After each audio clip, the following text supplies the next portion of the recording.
शरद पवार यांच्या राष्ट्रवादीचे नेते मेहबूब शेख आहेत। मेहबूबजी, आपण बघतोय खरं तर कालच्या दिवशी आपण बघितलेला होता माणिकराव कोकाटे यांच्या संदर्भातली महत्त्वाची अपडेट। त्यांच्याकडची जी खाती होती ती अजित पवार यांच्याकडे देण्यात आलेली होती। त्यानंतर त्यांचा राजीनामा नेमका कधी होणार अशी चर्चा सध्या राजकीय वर्तुळामध्ये सुरू होती आणि अखेर त्यांनी आपला राजीनामा दिलेला आहे। की राजीनामा दिला तर खरं तर हे DMFCचा निकाल लागला त्यावेळेला दिला असता तर ते आज अधिक संयुक्त झालं असतं। परंतु देर आहे दुरुस्त आहे असं म्हणूयात आपण। आणि सगळ्या माध्यमांनी जे कालपासून चालवलं त्यामुळे सरकारची इच्छा नसताना का होईना नाईलाजानं त्यांना आज राजीनामा घ्यावा लागला आणि त्यांनी लवकर तो स्वीकृत करावा। मुख्यमंत्र्यांनी देखील नुसतं देऊन असं ठेवू नये आणि स्वीकृत करून तो राज्यपालाकडे पाठवावा। बरं मेहबूबजी, आपण बघतोय दुसऱ्या ठिकाणी गुन्हे शाखेचं जे पथक आहे नाशिक मधलं ते सुद्धा आता माणिकराव कोकाटे यांना अटक करण्यासाठी निघालेलं आहे मुंबईच्या दिशेनं। निघालंय आता ते दवाखान्यात ऍडमिट झालेत वाटतं अगोदरच असे आपल्याच चॅनलवरून बातमी बघितली। कायद्याच्या ज्या काही पळवाट आहेत त्या अनुषंगाने त्यांनी त्यांची तजवीज अगोदर करून ठेवली।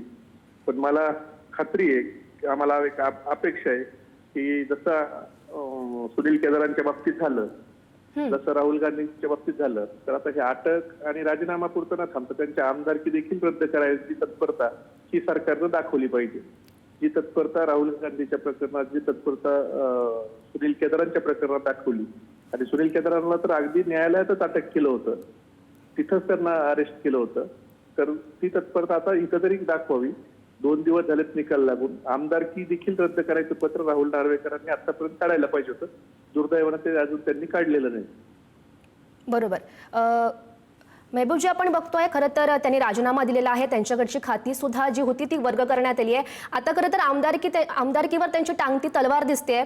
याबाबत तुमचं सरकारकडे नेमकं काय म्हणणं असणार आहे? आमचं सरकारकडे म्हणणं आहे की लोकप्रतिनिधी जो ऍक्ट आहे त्या कायद्याप्रमाणे 6 महिन्यापेक्षा जास्त शिक्षा झाली तर तुमचं सदस्यत्व रद्द होत। राहुल गांधींनी मोदी आडनावाचे लोक हे पळपुटे आहेत असं म्हणले म्हणून कुठेतरी गुन्हा दाखल होतो आणि त्या न्यायालयाने निर्णय दिला DMFCने त्यांना शिक्षा सुनावली की लगेच 2 तासात त्यांची खासदारकी रद्द करतात। सुनील केदारांची आमदारकी रद्द होते शिक्षा सुनावल्याच्या नंतर एका दिवसात।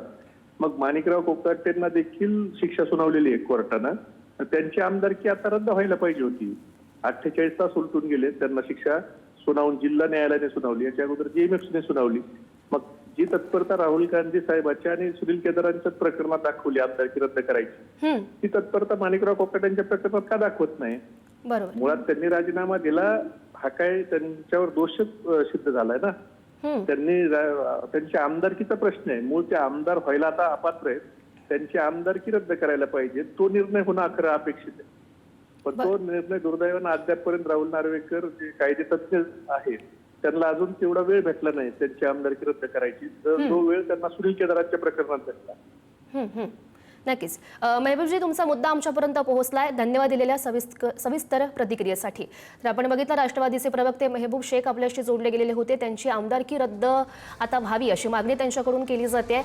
सध्या माणिकराव कोकाटे हे लीलावती रुग्णालयामध्ये दाखल आहेत, त्यांच्यावर सध्या उपचार सुरू आहेत आणि तिथून आमचे प्रतिनिधी पद्मेश पवार सध्या आपल्यासोबत जोडले गेले आहेत। पद्मेश, आपण बघतोय एकीकडे नाशिकमधलं जे गुन्हे शाखेचं पथक आहे ते मुंबईच्या दिशेनं माणिकराव कोकाटे यांना अटक करण्यासाठी निघालेलं आहे। सध्याची काय नेमकी परिस्थिती आहे लीलावतीच्या बाहेर?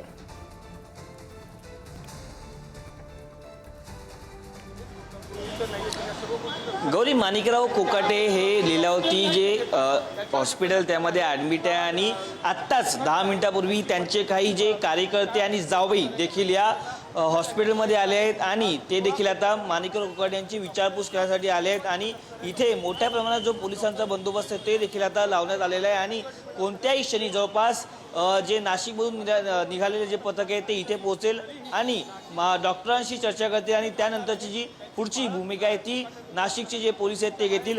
पण आपण जर अजितदादांचे हे ट्विट बघितले तर त्या ट्विटमध्ये आपल्याला सहज दिसते की अजितदादांनी असं सांगितलेलं की भूमिकेनुसार राजीनामा तत्वतः स्वीकारण्यात आलेला आहे।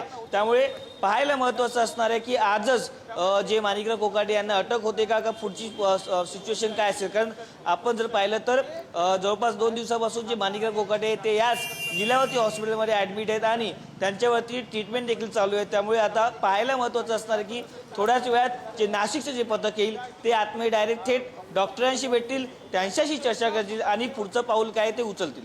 नक्कीच पद्मेश, असं सोबत राहा. नेमकं नाशिकमध्ये काय सुरू आहे तिथे जाऊयात. आमचे प्रतिनिधी किरण ताजणे सध्या आपल्यासोबत आहेत. किरण, खरं तर आपण मगाशी काँग्रेसचे प्रवक्ते मेहबूब शेख यांच्याशी संवाद साधला.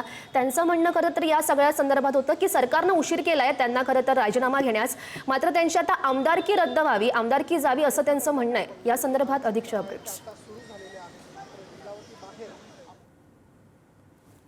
गौरी, खरं म्हणजे या सगळ्या माणिकराव कोकाटे यांच्या शिक्षेनंतर ज्या घडामोडी घडल्या त्या अतिशय महत्त्वाच्या आहेत, ज्यामध्ये प्रामुख्याने जर बघितलं तर सुरुवातीला राज्यपालांनी जे मुख्यमंत्री देवेंद्र फडणवीस आहे यांना जे पत्र दिलेलं होतं ते सुरुवातीला समोर आलेलं होतं. त्यामध्ये मुख्यमंत्र्यांनी जो पत्रव्यवहार केला त्या सगळ्या अनुषंगानं राज्यपालांनी जी कार्यवाही आहे ती त्यांच्याकडून करून माणिकराव कोकाटे यांच्याकडे असलेली जी खाती आहेत ती अजित पवारांकडे दिल्याचं माहिती एकूणच त्या पत्रामध्ये नमूद केलेली होती आणि त्या सगळ्या अनुषंगाने देवेंद्र फडणवीस यांना त्याबाबतचं पत्र देण्यात आलेलं होतं.